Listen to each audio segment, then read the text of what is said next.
ठीक है, आप चाहते हैं कि मैं भक्त से भगवान तक विषय पर लगभग 2000 शब्दों की एक प्रेरणादायक हिंदी कहानी लिखूं। ये एक भक्त की आध्यात्मिक यात्रा, उसकी आस्था, संघर्ष और अंततः भगवान से मिलने की अनुभूति पर आधारित होगी।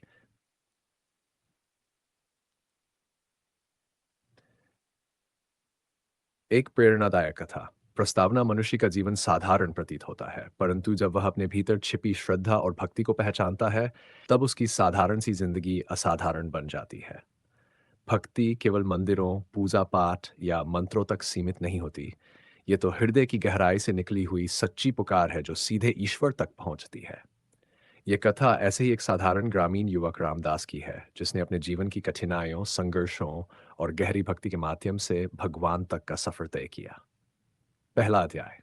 जन्म और परवरिश। रामदास उत्तर भारत के एक छोटे से गांव में पैदा हुआ था।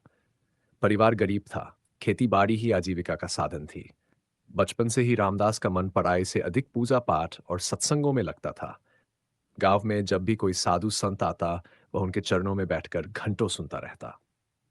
उसकी माँ उसे अक्सर कहती, ओपन कोट, बेटा, भगवान केवल मंदिर में नहीं बल्कि हर जीव के भीतर है।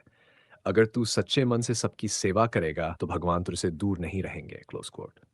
ये वाक्य रामदास के जीवन का आधार बन गया।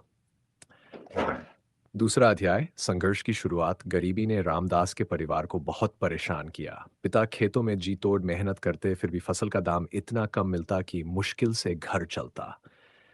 ऐसे में गांव के बच्चे रामदास का मजाक उड़ाते कि ये तो सिर्फ भजन गाने वाला, लेकिन रामदास ने हार नहीं मानी। वह दिन में खेतों में पिता की मदद करता और रात को दीपक की हल्की रोशनी में भजन गाता। उसकी आवाज में इतना माधुर्य था कि धीरे धीरे गांव के लोग भी आकर्षित होने लगे। तीसरा अध्याय। आस्था की परीक्षा। एक बार गांव में भयंकर सूखा पड़ गया। खेतों में अन्न नहीं हुआ, तालाब सूख गए, लोग प्यास और भूख से तड़पने लगे। उस समय रामदास ने गांव वालों से कहा, ओपन कोट, हमें निराश नहीं होना चाहिए। आओ, हम सब मिलकर ईश्वर का स्मरण करें। जब मनुष्य सच्चे दिल से पुकारता है तो प्रकृति भी उसकी मदद करती है। Close quote. गांव वाले पहले तो हंसे, परंतु जब रामदास ने लगातार 7 दिन तक भजन कीर्तन कराया, तो 8वें दिन अचानक काले बादल छा गए और वर्षा होने लगी। गांव के लोग दंग रह गए। उन्होंने माना कि यह सब रामदास की भक्ति का फल है। चौथा अध्याय। साधना का मार्ग। धीरे धीरे रामदास का मन संसारिक कार्यों से ऊपर उठने लगा। वह सोचने लगा, क्या यही जीवन है?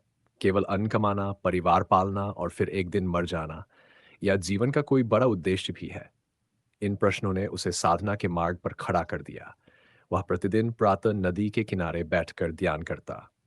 शुरू शुरू में मन भटकता, परंतु धीरे धीरे उसकी चेतना गहराई में उतरने लगी। गांव वाले कहते, ओपन कोट, रामदास अब साधु बनने वाला है। Close quote. पर उसके माता पिता चाहते थे कि वह विवाह करके घर गृहस्थी संभाले। रामदास दुविधा में पड़ गया। कर्तव्य और आध्यात्मिकता के बीच का संघर्ष। पांचवां अध्याय। संत का सान्निध्य। एक दिन गांव में एक प्रसिद्ध संत स्वामी अच्युतानंद आए। रामदास उनके चरणों में बैठ गया और अपनी दुविधा सुनाई। संत ने मुस्कुराकर कहा, ओपन कोट, बेटा, भगवान तक पहुंचने के लिए सन्यासी बनना जरूरी नहीं है। भक्ति का मार्ग तो भीतर से गुजरता है। तू चाहे खेत में हल चलाए या मंदिर में दीप जलाए, अगर हर कार्य को भगवान को अर्पित कर देगा तो वही तेरा साधन बन जाएगा। Close coat. रामदास को जीवन का नया दृष्टिकोण मिला। उसने निश्चय किया कि वह गृहस्थ जीवन जीते हुए भी भक्ति मार्ग पर आगे बढ़ेगा। छठा अध्याय। सेवा ही भक्ति। रामदास ने गांव में एक छोटा सा आश्रम बनवाया, जहां वह रोज गरीब बच्चों को पढ़ाता और शाम को भजन कीर्तन कराता। धीरे धीरे दूर दूर से लोग वहां आने लगे। उसका एक ही सिद्धांत था, ओपन कोट, भक्ति का अर्थ है सेवा। भूखे को भोजन, प्यासे को जल, निराश को आशा और दुखी को सहारा देना ही सच्चा पूजा पाठ है। Close quote. गांव में कई लोग बीमार पड़े।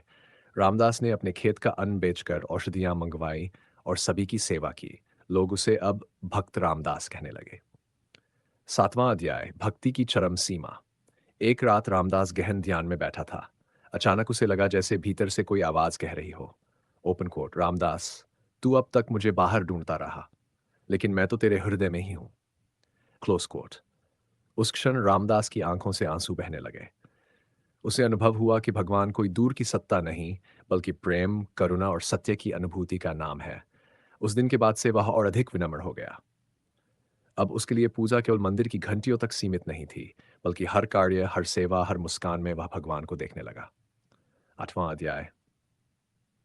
समाज पर प्रभाव। रामदास के जीवन से प्रभावित होकर गांव के कई युवक भी सेवा और भक्ति के मार्ग पर चल पड़े।